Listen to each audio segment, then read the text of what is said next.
Diversity, inclusion, and equity are so very closely related with our mission of finding the need and endeavoring to meet it. That's what Sinclair is all about, finding a need and endeavoring to meet the need. Sinclair is so special because of David Sinclair said, find the need and endeavor to meet it. As a student, it's the first time I heard find a need and meet it. And that just always just rings out. To have all of the different resources and the different aspects that we have here at Sinclair is just a beautiful thing. All of these things inspire me because it tells me that we can do more.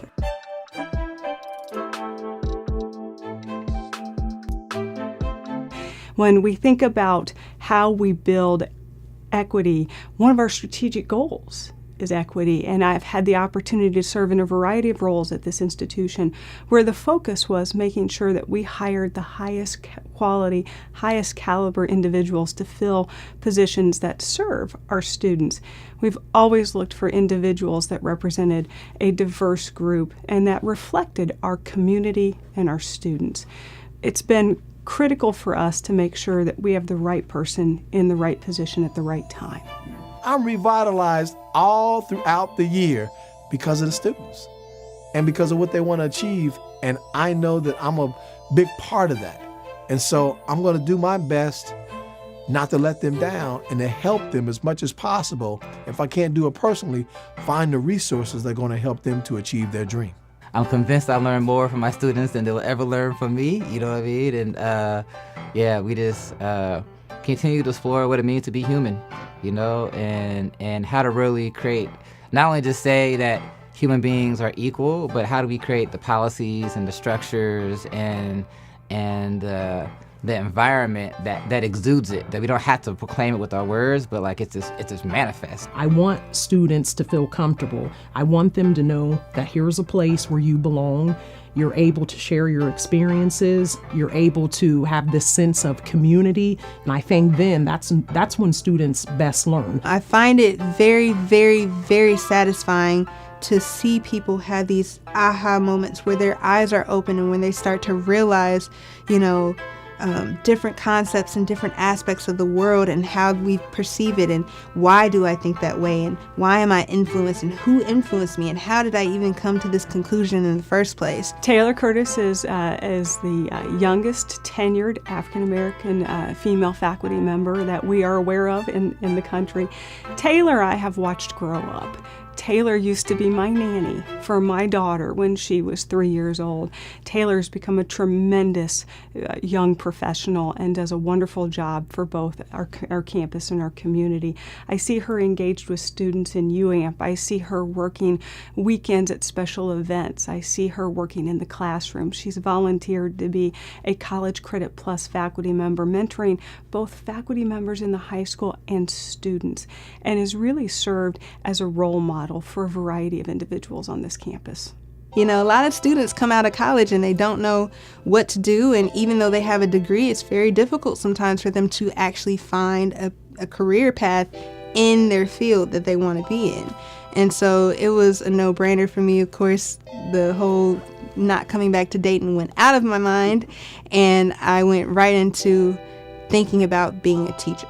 And it was nothing that I had ever really considered as a career path. I was always, I'll do clinical psychology. I love music. I wanted to be a musician, a singer, but let's do something that's going to pay the bills in the meantime. And I had always taught, Sunday school and children's church, and I was a summer missionary, and I did other kinds of things where I did tutoring for children and teaching children how to read. And so I had experience with kids and with teaching to an extent. But I fell in love with being in the classroom. I fell in love with being able to talk to people. And so once I got that position, I got even greater opportunities here at Sinclair. So my education really, really was what brought me to this point, because had I not been a student at Sinclair, I wouldn't have even known about the type of opportunities that exist after graduation. I will say my journey here at Sinclair actually began before I started my teaching career. I was a student and I probably would have been considered a non-traditional student. I initially came at nighttime, so I worked full-time at Fox 45 and Channel 7, and then was a night student. I was working a $3 an hour job, and I got tired of it, and I actually walked over to Sinclair and filled out an application. I still remember that to this day. And so it was $10 was the application fee at the time, and it was $27 a credit hour. And I went to Sinclair, and I graduated from Sinclair. Actually, I started out in supply chain management and logistics, right? Because I wanted to learn how society worked through understanding how businesses connected to each other. And I actually, at first, was going to just get like a little certificate, and then I was going to go back to Africa. But while I was here, I just like fell in love with the city, fell in love with Sinclair. And I remember at the time, Dr. Tway and other people would reach out to me in the hallways, and they'd be like, you know what you're doing is sociology. And it's like, what is this sociology thing? And so I, this one we was on the quarter system, and so over like winter break, I Googled on Wikipedia sociology, and then looked at a couple of things, like, oh, I kind of like, that is kind of stuff that I do. And so then after that, I started just going down that path. I had several college credits by the time I graduated high school. I graduated high school when I was 16, and from there I came straight to Sinclair and was able to be a full-time Sinclair student. Okay, so I did my bachelor's over at Wright State, and then I went from there to UC. I got my master's there and currently pursuing my PhD over at UC. And then I moved on and went to The Ohio State University, which is where I got my bachelor's degree in psychology. And then from Sinclair, I went to Central State University, and I got a bachelor's degree in business administration. And I also went to Wright State University, and I got an MBA in management. I went to graduate school at the Chicago School of Professional Psychology. I earned my associate degree from the communication department here at Sinclair, and then I continued at Franklin University and earned my bachelor's and then my master's from the University of Dayton. Kelly Smith, who's faculty in communication, I also had the pleasure of interviewing and mentoring her years ago. I consider her a tremendous asset to both the communication department and to the institution. The individual work she does with students is incredible. Her involvement in the project in West Dayton with DeSoto Bass and the individual children that she's helped has been an inspiration to me. She brought a young girl to my office and introduced her, and you could see that young girl was so inspired by Kelly and what Kelly was showing her as a possibility. I've had an opportunity to witness Kelly in the classroom. She is fun, inspiring, engaging, and really challenges her students to learn, but she makes it fun. I have enjoyed watching her grow as a faculty member, but also as a campus and community leader. Her work in UAMP and various programs on this campus, again, shows her commitment, her passion, her drive to increase the diversity on this campus, increase knowledge, awareness, in such a way that you're having a great time and you build relationships and you don't even realize that you've accomplished this far greater goal. I will share that my journey probably was not as smooth as some people's, which probably in the end allows me to relate to my students better. My mom passed away on my journey of going to school, which resulted in me stepping away from my academic journey for 2 years. I always knew that I would come back. I always knew that my mom would want me to come back. I believe that the best teachable moments sometimes come when students are able to share their own stories, when they're able to, again, connect theories and concepts that I'm lecturing about, but then they're able to see them in action. So from the very beginning, I share with students, in this class, it's about more than you being able to memorize definitions. But when you see it, when you hear it, when it's going on in your life, I want you to know what it is and to be able to connect. You know, if I have ability to do something, it's like, you know, how can I share my gifts and talent with others? You know what I mean? As everybody's poured into me, you know what I mean? Because, you know, as you receive, so you give, right? And so I think Sinclair is truly trying to create an environment where everybody's equal, creating high quality education and high accessibility, right? Sometimes you can have high quality education but low access, right? But like, I appreciate how Sinclair strives to continually open up and find new avenues to improve access, because education is important. Like, I see it as like a pathway to liberation. One of the most important things to me is from the very beginning that I set an atmosphere for my students that they know that I'm excited that they're there. The way that I do that is I make it my business to learn their names, and I try to do that very quickly because our names are important. Also, I work very hard to set an environment of inclusion where all students really feel like they belong. Every faculty person, every staff person is always trying to find what the needs are of students. Every administrator is trying to find what the needs of students are and meeting them. And that's why Sinclair is special, because they have, as what we used to call it, an ear to the street. They're actually in the community, finding out, asking questions, doing research, and being the role model for all colleges to follow. We can do more to impact more people. We can do more than just impact students. We can impact the community. We can do more than impact the community. We can impact the world. And to see people striving every day to make that change, or to get a step further in their journey, or to really pursue that career, to really pursue their academics, it is amazing to see the drive that students have, and it refuels my drive as well. We did this particularly amazing assignment where students were able to connect with what stereotyping really means. Anonymously, they shared their own stereotyping stories and groups, etc., who they have stereotyped against. I realized that I was onto something and that we needed to do more with this when we had moved beyond that part. And then a quiet student in the back of the room raised his hand, and then he says, "Hey, are you going to read any more of those stories?" So then that's what became of, I actually partnered with the marketing department, and that's what became of that video itself. Sometimes after I walk into a room, I know that I have already been labeled. Whether you realize it or not, it's happened to you too, and it's called stereotyping.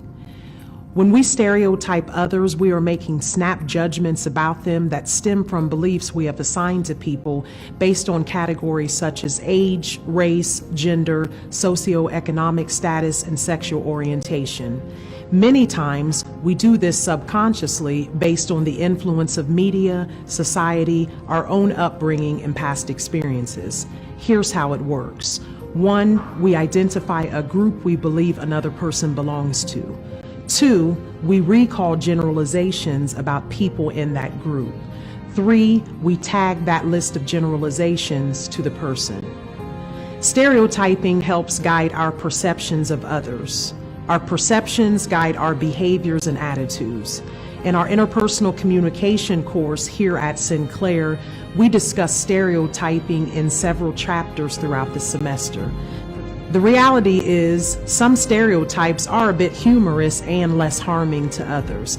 They show up in our everyday conversation, non-offensive jokes, and even on the big screen.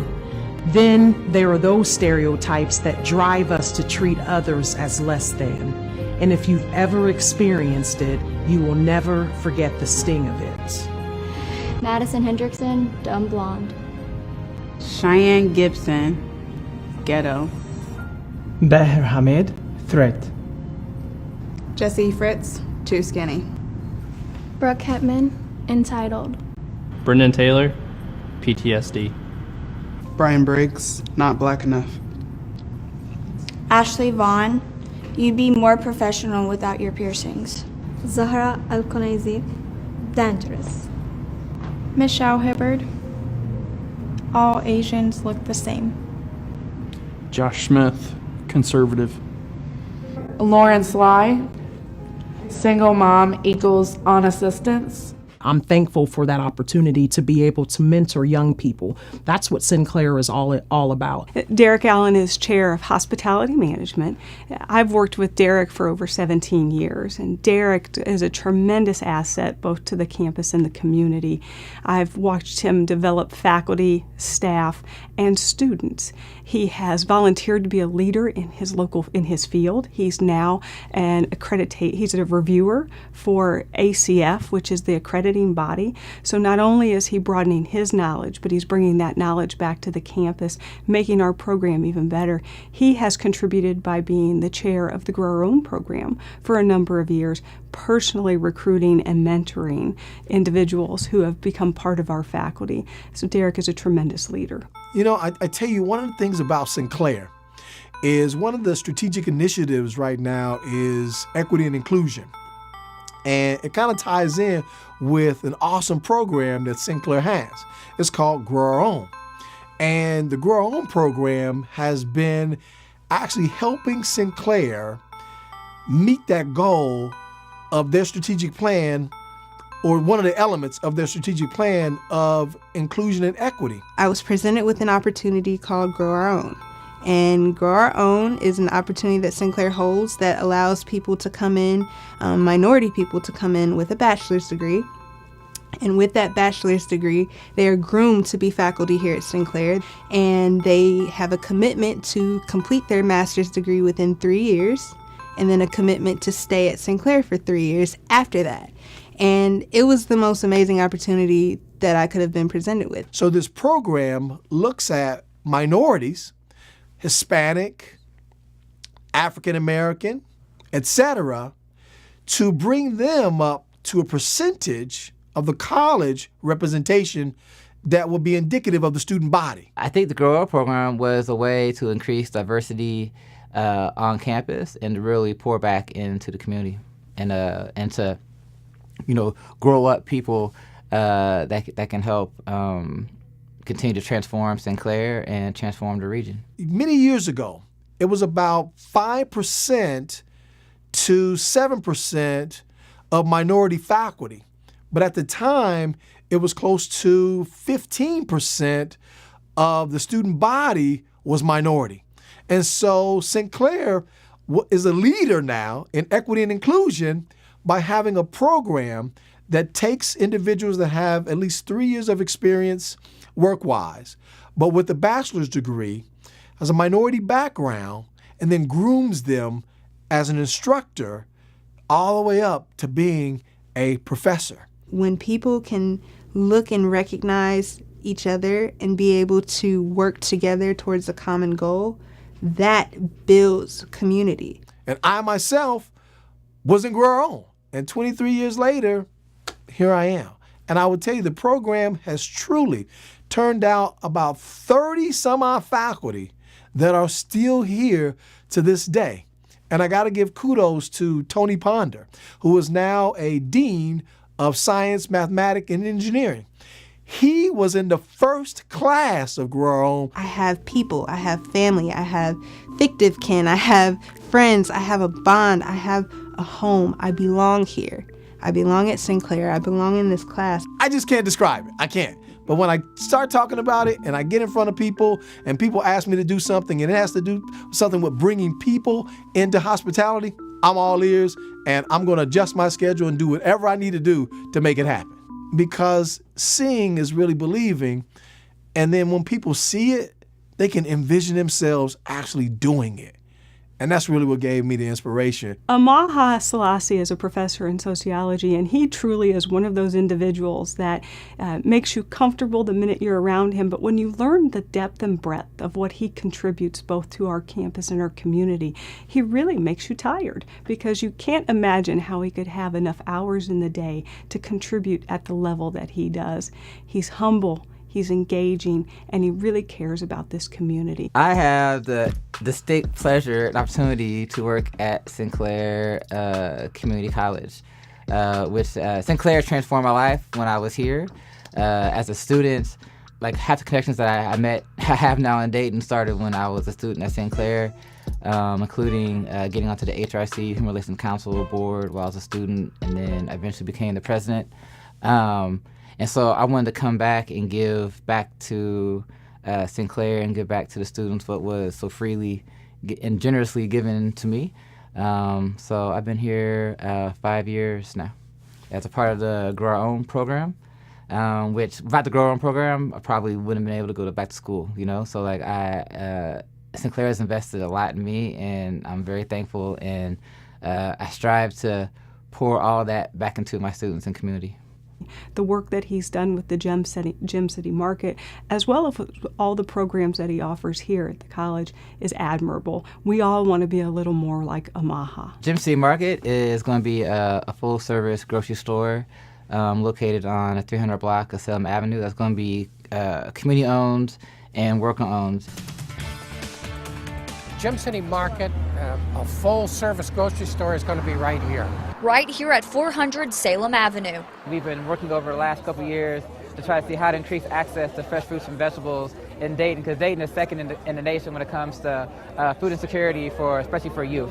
A scary statistic that is real life for many West Dayton residents who have to hop on a bus and ride to an outlying area to get groceries, which sometimes can take hours. If the bus is packed, there's nowhere to really put it except for near the front, and then you got to stand with your groceries, so you can't really sit down unless there's open space. Today, community members, partners, and shareholders gathered to kick off the next leg of getting Gem City Market open, the Capital Campaign. We have to raise a lot of money.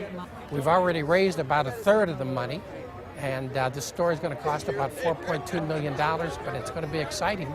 Shares are available for $100, and as of this morning, 921 had been purchased. But this business model will allow the store to be owned by workers and community members, so they will be the ones making the day-to-day operation decisions. We're hoping to break ground this year and then actually open the following year, 2019. In Dayton, Devereaux Bogart, 5 on 2.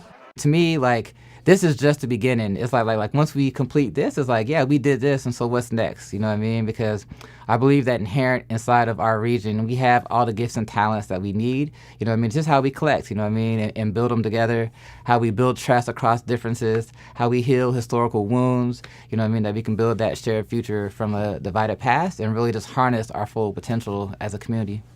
I interviewed him years ago, and when he walked out of that interview, the group looked around and said, "We all need to step up our game."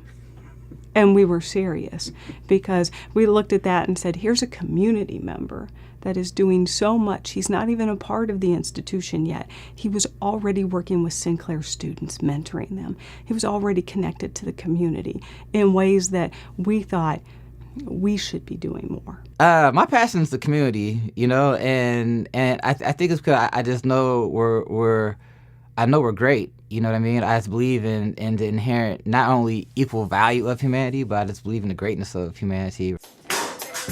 So this program is West Dayton Strong, which is a partnership with Sunlight Village and West Dayton Health Promotion Partnership. We're out here today basically just providing fun, free activities for the youth in the summer, because we were out here doing research about a year ago, and the thing that came up was that there's nothing free for the kids to do, and so they're left kind of on their own, or you know, an idle mind can get in trouble. So we started this program last year. Today is like a civil engineering class, you know, so the whole goal is how to build a strong bridge, and so they start out by showing different bridge designs, and then to kind of spark their imagination, and then now it's up to them to kind of create what kind of bridge they want to do, and then pretty soon we're going to test them to see who had the strongest bridge. Oftentimes people talk about negative things happening in our community, but this is like something positive. And to me, the blessing of this has been, we've been doing this for about over a year now, actually, and it's completely volunteer. Like right now, we have about 6, 7 volunteers from the community. Every day, we have volunteers showing up, giving their time, giving their resources to provide opportunities and to just love up on our youth, right? And so, like, to me, it just shows our resilience. It's collective hope as well, because we realize that we have the power to make change in our community, and we're coming together to do that, and that just spawns this level of hope and expectancy for greater things, you know what I mean? Because we are the ones we've been waiting for, and this is our future, so we're creating it together. Through the West Dayton Strong program, I've had opportunity to meet an amazing 12-year-old. Through the program, I was able to connect with her. One of the first things that she asked me when she saw me was, "What's your hopes and dreams?" She made me think. she definitely has hopes and dreams. And so one of hers was to be able to go to Stivers. Our team worked with her, Amaha and myself and another gentleman who helped her prepare for audition. It was in the 9th hour, literally. But to watch her transform on that journey, I also had opportunity to bring her to Sinclair. She came in contact with Denny. She came in contact with Jennifer Kostick. We were down in the African American Male Initiative with Mark DeWitt and some of the students there. The encouragement that she received from them, I watched literally her confidence it kind of skyrocketed, and she transformed before my very eyes. So we helped prepare her in those moments as she prepared for it, but she's the one that did the work that when she got in the room. And so this is her first year at Stivers. I'm so amazed at the growth and the vision of Sinclair. Last year as part of the strategic plan, we literally made equity one of the strategic plans, and that just like to work at a place where equity is like a goal, that is I just pour my heart into it, and so it's really Sinclair is demonstrating that it's not. We want people to graduate, we want people to succeed, but your race, your gender, your class, your sexual orientation shouldn't be a marker or a determining factor of your success, right? And so what we can do to create culturally relevant curriculum and meet the diverse needs and diverse experiences of our students, that everybody can thrive and harness their gifts and talents and abilities, right? Because we are the community, we're the micro, the macro, right? And so as we continue to produce top level talent, it's only going to impact the area.